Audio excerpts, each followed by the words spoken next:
2023 संभावनाओं का वर्ष था और 2023 में सिटी हलचल और डैन गैलेक्सी की पूरी टीम ने आपको पॉजिटिव एस्पेक्ट से हर खबर पेश की, जिसमें सिटी की सरकार से लेकर संडे स्पेशल चलते चलते छोटे बड़े इंटरव्यू और सभी डिपार्टमेंट्स की पॉजिटिव और सोचने वाली खबरें सभी दिखाई। लेकिन इन खबरों के जखीरे में से हम कुछ खबरें लेकर आए जिन्होंने मेरठ की दशा और दिशा के बारे में एक सबूत जरूर दे दिया है कि अगर इस सबूत की अनदेखी की गई तो 2024 में ये जो निशान है जो यहां पर लगेगा वो नीला ना होकर काला हो जाएगा, यानी कि समझ रहे हैं ना आप, डैश डैश डैश। तो 2023 के इस विशेष कार्यक्रम में हमारी पूरी टीम हमारे साथ है। कैमरे के पीछे है संजय सीनियर जो ज्यादातर कार्यक्रम में मेरे साथ रहते हैं, और इस पूरे कार्यक्रम की वीडियो एडिटिंग कर रहे हैं संजय जूनियर और अरविंद साईं। साथ ही साथ सिटी हलचल की पूरी टीम है और इस पूरी टीम के साथ हम पेश कर रहे हैं 2023 में खबरों का जखीरा जो सोचने के लिए मजबूर करेगा कि 2024 में कैसे काम किया जाए। आइए शुरुआत करते हैं सबसे पहले सबसे महत्वपूर्ण उस खबर से जो सकारात्मक भी है, जो विकास को गति भी देती है और बताती भी है कि अगर विकास की तर्ज पर चुनाव लड़े जाएंगे तो फिर बाकी के मुद्दे गौण हो जाएंगे। तो 2024 में सबसे बड़ा मुद्दा रहेगा और वो रहेगा विकास का। हाँ, विकास के नाम पर इधर उधर की बातें हम नहीं करते, जो ग्राउंड जीरो पर हकीकत है वो बता रहे हैं।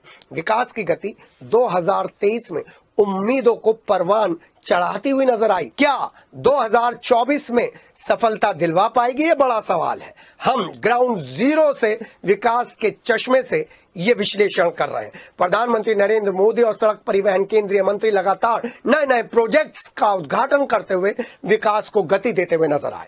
केंद्र की मोदी सरकार, प्रदेश की योगी सरकार और उनका कार्यकाल मेरठ परिवहन क्रांति के दौर में हमेशा याद रखा जाएगा। रैपिड रेल, एक्सप्रेसवे, हाईवे का जाल विकास को गति देता हुआ नजर आया। विकास को गति देने के लिए वंदे भारत ट्रेन भी पूरे भारत को यहीं सिटी स्टेशन से मिली।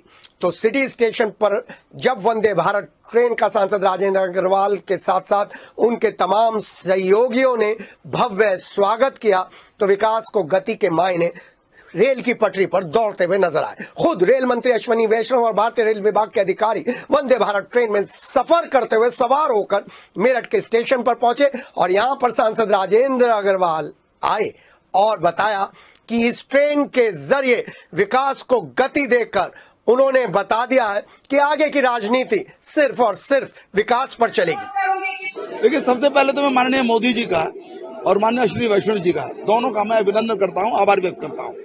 कुल 75 ट्रेन वंदे भारत ये घोषित हुई थी और उनमें से 1 ट्रेन मेरठ होते हुए देहरादून से दिल्ली की आई है, तो मेरठ के लोगों को इसका लाभ होगा। हमने और भी ट्रेन मांगी है, हमने कहा कि भी हमको मेरठ से लखनऊ की ट्रेन एक दे दीजिए, हमको मेरठ से कटरा की ट्रेन एक दे दीजिए, और मुझे उम्मीद है कि ये दोनों ट्रेन भी हमको धीरे धीरे प्राप्त हो जाएंगे। 75 से जैसे संख्या बढ़ेगी हमको ट्रेन मिल जाएगी। तो बहुत मैं अभिनंदन करता हूँ और वास्तव में इसके कारण से मेरठ की प्रगति को और 4 चांद लगेंगे, ये हमको विश्वास है। जब सांसद राजेंद्र अग्रवाल एक्टिव थे तो लक्ष्मीकांत वाजपेयी राज्यसभा सांसद कैसे पीछे रह जाते। उन्होंने भी विकास को गति देने के मामले में फुल फॉर्म में बैटिंग की। कैंट को बागपत रोड से जोड़ने वाला लिंक मार्ग उनके एजेंडे में सबसे ऊपर था। 70 सीटर विमान उड़ाने के लिए अलग अलग डिपार्टमेंट में मंत्री और अधिकारियों से मिलना उनकी रोज की दैनिक काम में शामिल था।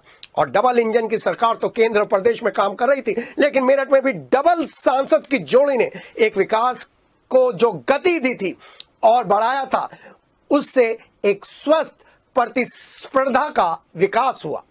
1857 की क्रांति नगरी मेरठ के संबंध में एक महत्वपूर्ण समस्या पर आपको सामने विषय रख रहा हूं। मेरठ में 2014 में अंबेडकर हवाई पट्टी एयरपोर्ट अथॉरिटी ऑफ इंडिया को सौंप दी गई थी और उसके बाद मेरठ में आरसीएस योजना में छोटा एयरपोर्ट बनाने की बात हुई थी। 1500 मीटर की हवाई पट्टी है। जब उस पर जूम एयरवेज की बिड हो गई 40 सीटर उड़ाना तय हो गया।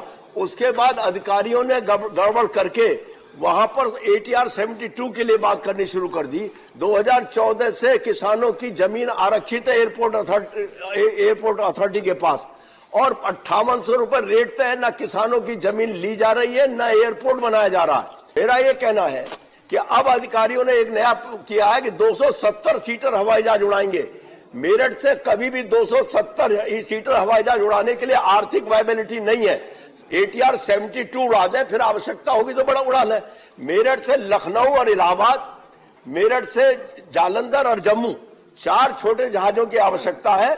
मान्यवर, मैं सदन के माध्यम से, आपसे भी के माध्यम से निवेदन करना चाहता हूं कि सरकार तत्काल RCS योजना में जिसमें छोटे एयरपोर्ट उड़ाने की बात तय हुई थी, उसको 6 महीने के भीतर उड़ाए।